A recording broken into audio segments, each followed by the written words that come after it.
देखो question bank का सवाल बना रहे हैं हम लोग क्लास 10th का, है ना। आप लोग जान ही रहे हैं कि हम लोग क्या करते हैं, प्रत्येक दिन क्लास 10th का मैथ का क्वेश्चन बैंक सॉल्व करते हैं। आज हम लोग एक क्वेश्चन सॉल्व कर रहे हैं, क्वेश्चन बैंक का ही है। और विभिन्न क्वेश्चन है, एक मोटर बोट को धारा के प्रतिकूल 30 किलोमीटर और धारा के अनुकूल 28 किलोमीटर जाने में 7 घंटा लगता है। वह धारा के प्रतिकूल 21 किलोमीटर जाकर 5 घंटे में वापस भी आ जाती है। शांत जल में मोटर बोट की चाल और धारा की चाल ज्ञात करना है। तो मान लिए हम लोग हल कर रहे हैं। माना शांत जल में मोटर बोट की चाल, शर्मा जी सीधा बैठो। शांत जल में मोटर बोट की चाल बराबर कितना है, x किलोमीटर प्रति घंटा। ये क्या माने हम लोग, शांत जल में मोटर बोट की चाल। लिखना बंद करो, समझो सब लोग, जो समझ गया वो भी समझो बढ़िया से। शांत जल में मोटर बोट की चाल बराबर कितना है, x किलोमीटर प्रति घंटा। और धारा की चाल कितना माने हैं, y किलोमीटर प्रति घंटा। लिखना बंद करो, देखो समझेगा पहले। तो चाल मान लिया हम लोग। हमरे जानते हैं समय बराबर क्या होता है, निकी ध्यान दो। समय बराबर क्या होता है, दूरी बटा चाल। समय बराबर क्या होता है, दूरी बटा चाल। अब ध्यान दो, बात है प्रतिकूल का अनुकूल का। प्रतिकूल मतलब क्या होता है, प्रतिकूल मतलब होता है उल्टा, विपरीत, धारा के विपरीत। और अनुकूल मतलब धारा के दिशा में। जैसे मान लो एक नदी है ना, एक नदी है, इसकी पानी का जो बहाव है, पानी का जो दिशा है बहने का इधर जा रही है ना, इस दिशा में पानी चल रही है। और एक मोटर बोट जो है, मोटर बोट वाला यदि इधर जाएगा, पानी की दिशा में जाएगा तो वो अनुकूल हो गया, वो क्या हो गया। और यदि इस दिशा में जाएगा तो वो क्या हो गया, प्रतिकूल हो गया, है ना। तो यहाँ देखो सवाल में दिया हुआ है कि प्रतिकूल 30 किलोमीटर, प्रतिकूल कितना 30 किलोमीटर और अनुकूल कितना 28 किलोमीटर जाता है। कितना घंटा में, तो 7 घंटा में। ध्यान दो, मान लिया प्रतिकूल चाल, प्रतिकूल में क्या होगा, मोटर बोट की चाल में से धारा चाल घट जाएगा, क्योंकि धारा की चाल इधर है और मोटर बोट की चाल इधर है। और अनुकूल में क्या होगा, धारा की चाल भी और मोटर बोट की चाल भी दोनों जुड़ जाएगा, तो स्पीड ज्यादा हो जाएगा मोटर बोट का। तो प्रश्न से देखो, समय और क्या होता है, दूरी बटा चाल। समय है 7 घंटा और प्रतिकूल दूरी कितना है 30 किलोमीटर और प्रतिकूल चाल कितना है x - प्लस अनुकूल दूरी कितना है 28 किलोमीटर और अनुकूल चाल कितना है x + y बराबर कितना ही दिए 7। समीकरण फर्स्ट मान लिए। फिर पुनः फिर वही बात, प्रतिकूल 21 किलोमीटर। ध्यान दो, प्रतिकूल कितना है, दूरी है 21 किलोमीटर और चाल कितना है x - y। और देखो ये अनुकूल कहाँ से लाए हम लोग, इसमें कह रहा है कि प्रतिकूल 21 किलोमीटर जाकर वापस आती है। मान लो यहाँ से 21 किलोमीटर इधर आया, प्रतिकूल हुआ ना, इधर आया, फिर यहाँ से वापस भी जाएगा ना जी, वापस जाएगा तो फिर अनुकूल हो जाएगा ना जी। यहाँ से ये जो मोटर बोट वाला है, यहाँ से 21 किलोमीटर तक इधर आया, 21 किलोमीटर इधर आया, प्रतिकूल में गया, फिर यहाँ 21 किलोमीटर के बाद यहाँ से फिर यह अनुकूल दिशा में यहाँ तक जाएगा जहाँ से वह स्टार्ट किया था। ठीक है, इसीलिए यहाँ पर लिखे हम लोग प्रतिकूल दूरी भी और अनुकूल दूरी भी कितना है इसका 21 किलोमीटर है और समय है 5 घंटा। तो देखें दूरी बटे चाल, प्रतिकूल चाल कितना है x - y, प्रतिकूल चाल x - y, प्रतिकूल दूरी 21, फिर अनुकूल चाल x + y और अनुकूल दूरी कितना है 21 है। कितना घंटा में करता है, 5 घंटा में करता है। इसको मान लिया समीकरण 2। फिर अब यहाँ देखो, माना x - y बराबर a, x - y क्या मान लिया है a और x - y बराबर क्या माने b। 30 बटे a हो जाएगा, यहाँ देखो 30 बटे x - y है ना, 30 बटे x - y है, तो यहाँ 30 बटे कितना होगा x - y का मान कितना माने a। और यहाँ देखो 28 बटे जो b लिखे हैं, 28 बटे जो x + y है, x + y का मान क्या माने हम लोग b माने है ना, तो यहाँ 28 बटे क्या हो जाएगा b हो जाएगा, क्या हो जाएगा b। अब a और b का लघुत्तम निकालेंगे हम लोग, तो a भी ना आएगा, a से भाग दो a में कट जाएगा, तो b गुना 30 करो, 30 b हुआ, फिर b से भाग दो ab में, तो b कट जाएगा ना, a गुना 28 बटेगा 28 a होगा, अब बराबर 7 बटे 1 होगा।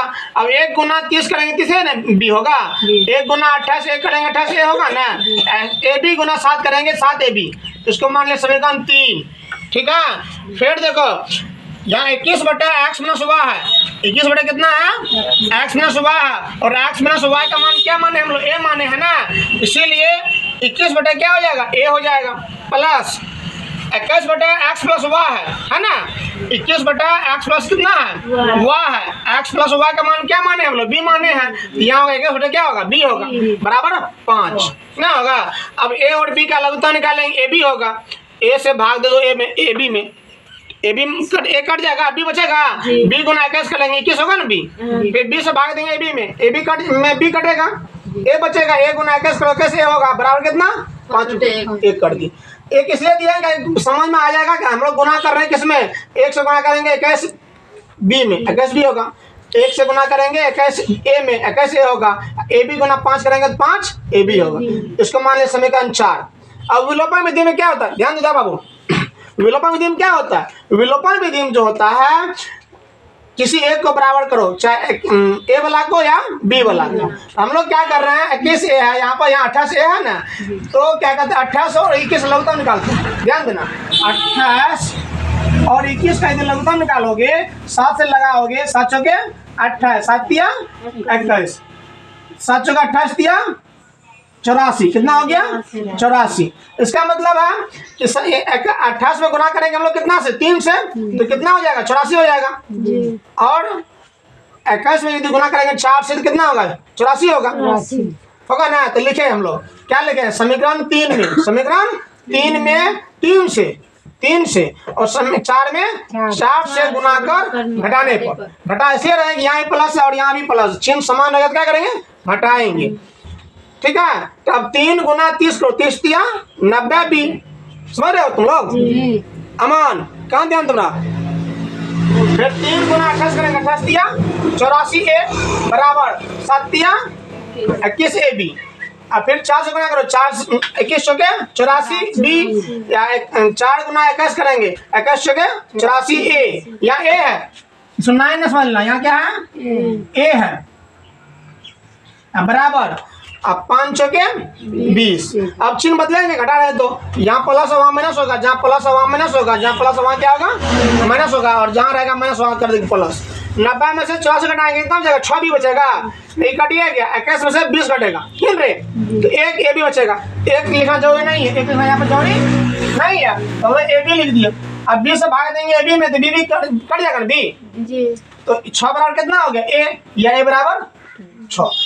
अब लिखे फिर सुन चलो, अब लिखे हम लोग क्या समीकरण 3 में ए का मान रखने पर, समीकरण 3 कहाँ है 30 ए प्लस 28 बी बराबर कितना 7 ए बी है ना, गुड़िया सब रहो।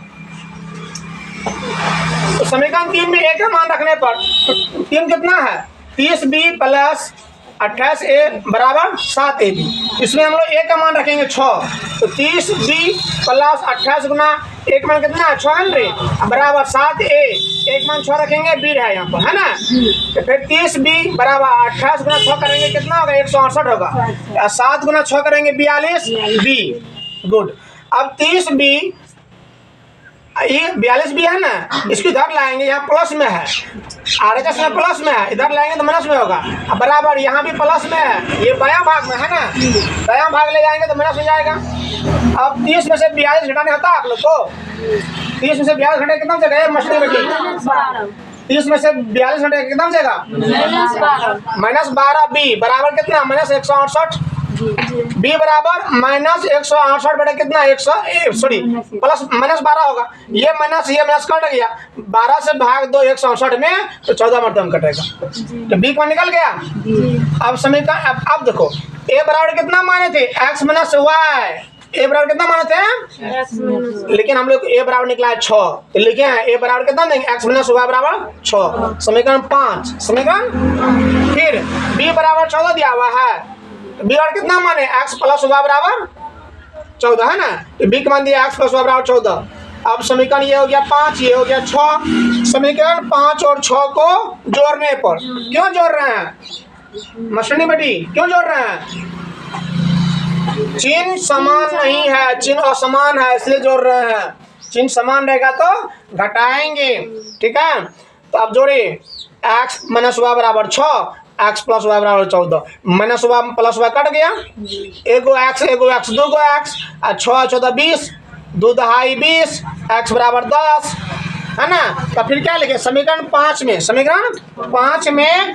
का मान रखने पर समीकरण 5 कितना है, एक्स माइनस वाई बराबर 6, एक्स मान 10 दे दो, 10 माइनस वाई बराबर 6, माइनस वाई बराबर प्लस में है ना 10 रे, इधर आएगा तो माइनस 10 होगा ना, तो माइनस वाई बराबर -4, 6 में से 10 घटेगा तो -4, ये माइनस कट गया, वाई बराबर कितना। अतः शांत जल में मोटर बोट की चाल x किलोमीटर प्रति घंटा बराबर 10 किलोमीटर प्रति घंटा, धारा की चाल बराबर y किलोमीटर प्रति घंटा बराबर y का मान कितना 4 किलोमीटर प्रति घंटा है ना। बढ़िया।